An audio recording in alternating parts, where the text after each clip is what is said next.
Hello and welcome to Eco World digital classes.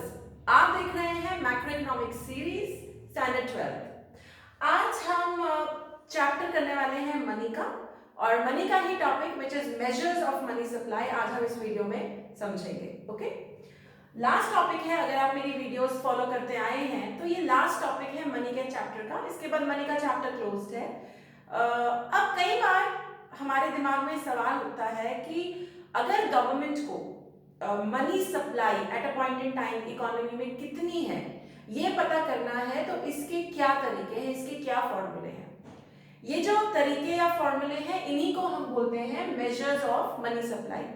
आपने पिछली video से ये क्लैरिटी कर ली होगी कि मनी सप्लाई क्या होता है।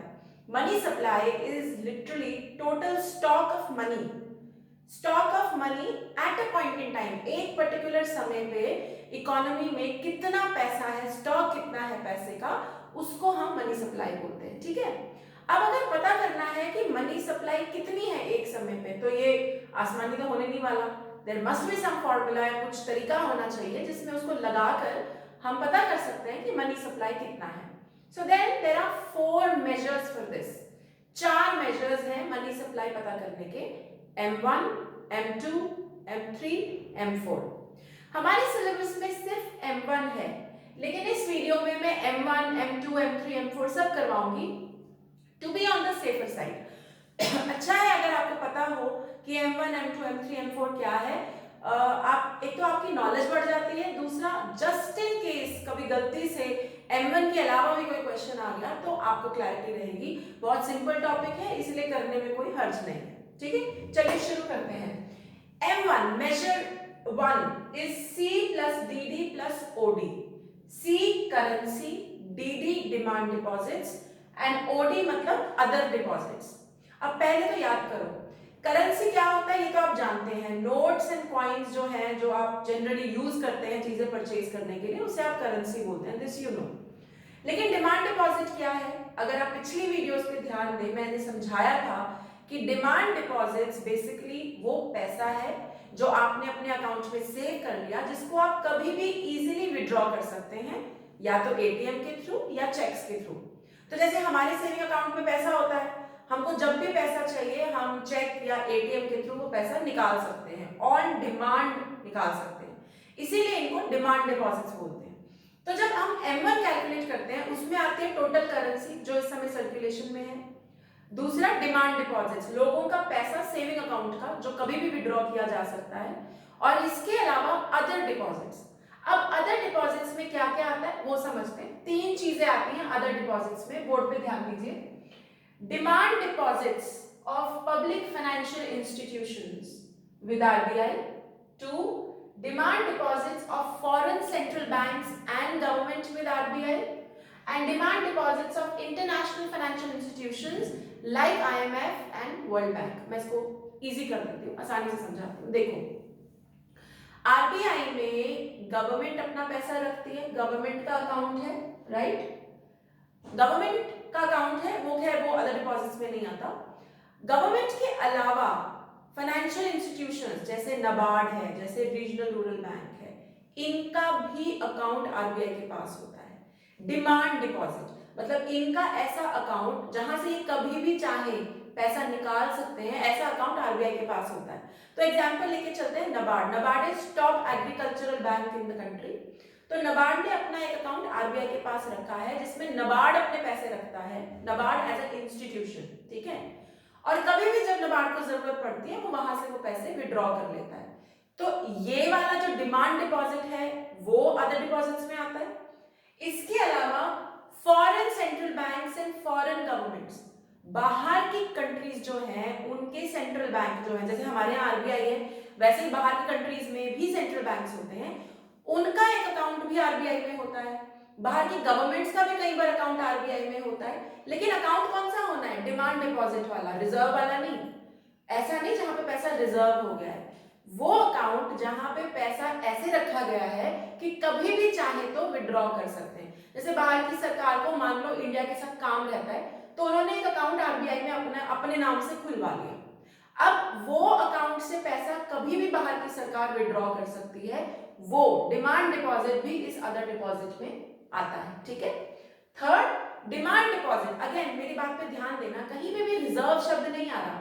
अदर डिपॉजिट्स में तीनों पॉइंट्स में डिमांड डिपॉजिट्स हैं, यानी विच आर इजीली विड्रॉएबल, जो आप आसानी से विड्रॉ कर सकते हो, वो पैसा अदर डिपॉजिट्स में आता है। तो तीसरा जो पॉइंट है यहाँ पे वो है इंटरनेशनल ऑर्गेनाइजेशंस होती हैं, फाइनेंशियल ऑर्गेनाइजेशंस, जैसे इंटरनेशनल मॉनेटरी फंड IMF जिसे बोलते हैं, या वर्ल्ड बैंक, इनके बारे में आपने काफी सुना होगा। ये हर कंट्री के साथ डील करते हैं, मुश्किल के समय पे पैसे देते हैं, डोनेशन ग्रांट्स देते हैं और वर्ल्ड इकोनॉमी को बहुत ज्यादा इन्फ्लुएंस करते हैं। तो इनके भी अकाउंट सेंट्रल बैंक में होते हैं, राइट। तो लेकिन वो भी क्या है, डिमांड डिपॉजिट है, मतलब जब भी जरूरत पड़ेगी इनको, ये उस अकाउंट से पैसा विड्रॉ कर लेंगे। तो अदर डिपॉजिट्स में डिमांड डिपॉजिट्स आते हैं, किस किस के, पब्लिक फाइनेंशियल इंस्टीट्यूशंस जैसे कि नबार्ड, उसका डिमांड डिपॉजिट जो RBI में है। उसके अलावा foreign governments, foreign central banks का अकाउंट जो RBI में रखा हुआ है, उसका भी डिमांड डिपॉजिट, मतलब जो कभी भी विड्रॉ हो सकता है। और तीसरा, IMF और वर्ल्ड बैंक जैसे जो फाइनेंशियल इंस्टीट्यूशंस हैं, जब वो भी अपने डिमांड डिपॉजिट्स RBI के पास रखते हैं, वो भी अदर डिपॉजिट्स में इंक्लूड होता है। अभी क्लियर? तो मैं क्विकली वापस से बोल रही हूँ, M1 ये सबसे जरूरी है क्योंकि M1 हमारे सिलेबस में है।